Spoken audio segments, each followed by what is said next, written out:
امام حسین رضی اللہ تعالیٰ عنہ کی شہادت کا واقعہ نہ صرف مسلمانوں کے لیے بلکہ دنیا عالم کے لیے انتہائی غم کی گھڑی کا لمحہ تھا۔ حضرت حسین رضی اللہ عنہ کی جب شہادت ہوئی تو اس وقت ان کے ساتھ 72 اور لوگ بھی کربلا میں شہید ہوئے تھے۔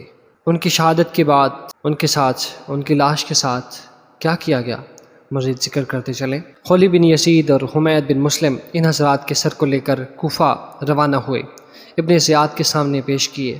ابن زیاد نے لوگوں کو جمع کر کے سب سروں کو سامنے رکھا، ایک چھڑی سے حضرت حسین رضی اللہ عنہ کے دہن مبارک کو چھونے لگا۔ زید بن ارقم رضی اللہ تعالیٰ عنہ سے نہ رہا گیا اور بول اٹھے کہ چھڑی ان متبرک ہونٹوں کے اوپر سے ہٹا لے۔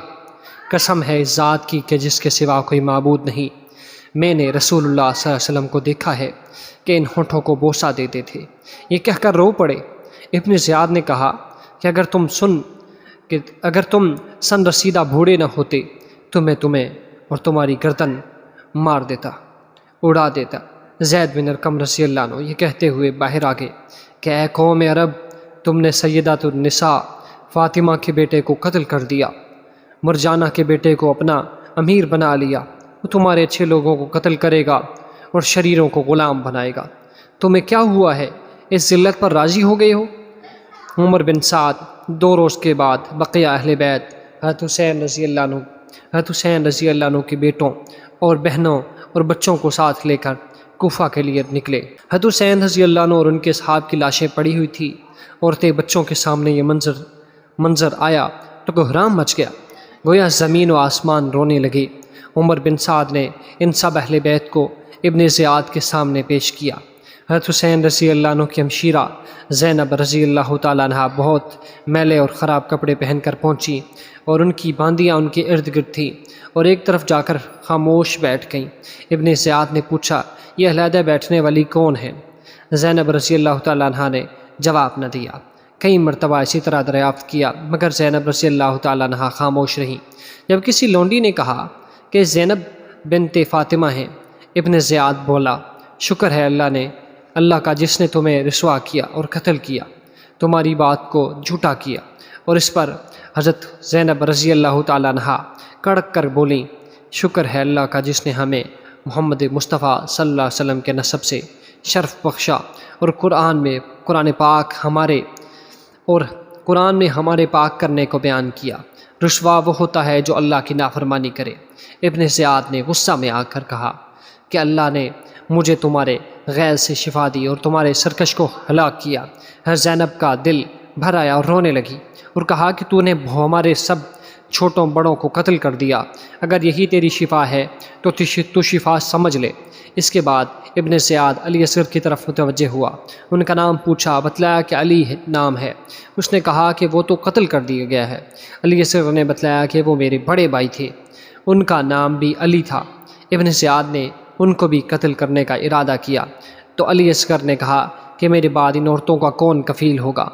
ادھر حضرت زینب رضی اللہ تعالیٰ عنہ ان کی پھوپھی ان کو لپٹ گئیں اور کہنے لگیں کہ ابن زیاد کیا ابھی تک ہمارے خون سے تیری پیاس نہیں بجھی؟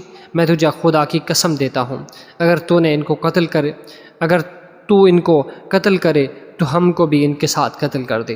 علی اصغر نے فرمایا کہ ابن زیاد اگر تیرے اور ان عورتوں کے درمیان کوئی قرابت ہے تو ان کے ساتھ کسی صالح متقی مسلمان کو بھیجنا جو اسلام کی تعلیم کے مطابق ان کی رفاقت کرے۔ یہ سن کر ابن زیاد نے کہا اچھا اس لڑکے کو چھوڑ دو کہ خود ہی اپنی عورتوں کے ساتھ جائے۔ اس کے بعد ابن زیاد نے ایک نماز کے بعد خطبہ دیا جس میں حسین رضی اللہ عنہ پر سب شتم کیا۔ مجمع میں عبداللہ بن عفیف ازدی بھی تھے، کھڑے ہو گئے جو نابینا تھے اور ہم وقت مسجد میں رہتے تھے۔ کہا اے ابن زیاد تو کذاب بن کذاب ہے، تم انبیاء کی اولاد کو قتل کرتے ہو اور صدیقین کی سی باتیں بناتے ہو۔ ابن زیاد نے ان کو گرفتار کرنا چاہا تو ان کے قبیلہ کے لوگ چھڑانے کے لیے کھڑے ہو گئے، اس لیے چھوڑ دیے گئے۔ ابن زیاد کی شقادت نے اسی پر بس نہیں کیا بلکہ حکم دیا کہ حسین رضی اللہ عنہ کے سر کو ایک لکڑی پر رکھ کر کوفہ کے بازاروں میں اور گلی کوچوں میں گھمایا جائے کہ سب لوگ دیکھیں، اور اس کے بعد ان کو اور دوسرے اصحاب کے سروں کو یزید کے پاس ملک شام بھیج دیا۔ اسی کے ساتھ عورتیں بچوں کو بھی روانہ کیا۔ یہ لوگ شام پہنچے تو انعام کے شوق میں حر بن قیس جو ان کو لے کر گیا تھا فوراً یزید کے پاس پہنچا۔ یزید نے پوچھا کیا خبر ہے؟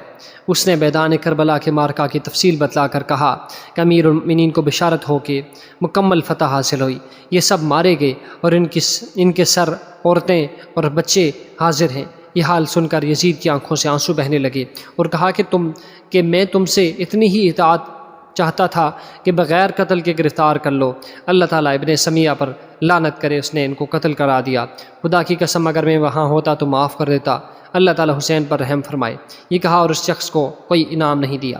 سر مبارک جس وقت یزید کے سامنے رکھا گیا تو یزید کے ہاتھ میں ایک چھڑی تھی۔ حضرت حسین کے دانتوں پر چھڑی لگا کر حسین بن حمام کے یہ اشعار پڑے، تلواروں یعنی ہمارے قوم نے ہمارے ساتھ انصاف نہ کیا تو پھر ہماری خونچکاں تلواروں نے انصاف کیا۔ انہوں نے ایسے مردوں کے سر پھاڑ دیے جو ہم پر سخت تھے اور وہ تعلقات قطع کرنے والے ظالم تھے۔ ابو حرزہ اسلمی رضی اللہ عنہ موجود تھے۔ آپ نے کہا کیا یزید تو اپنی چھڑی حسین کے دانتوں پر لگاتا ہے؟ میں نے رسول اللہ صلی اللہ علیہ وسلم کو دیکھا کہ ان کو بوسہ دیتے تھے۔ اے یزید قیامت کے روز تو آئے گا تو تیری شفاعت ابن زیاد ہی کرے گا، اور حسین رضی اللہ عنہ آئیں گے تو ان کے شفیع محمد صلی اللہ علیہ وسلم ہوں گے۔ یہ کہہ کر ابو حرزہ رضی اللہ عنہ مجلس سے نکل گئے۔ کیا زندگی جیے ہیں امام حسین رضی اللہ تعالیٰ عنہ۔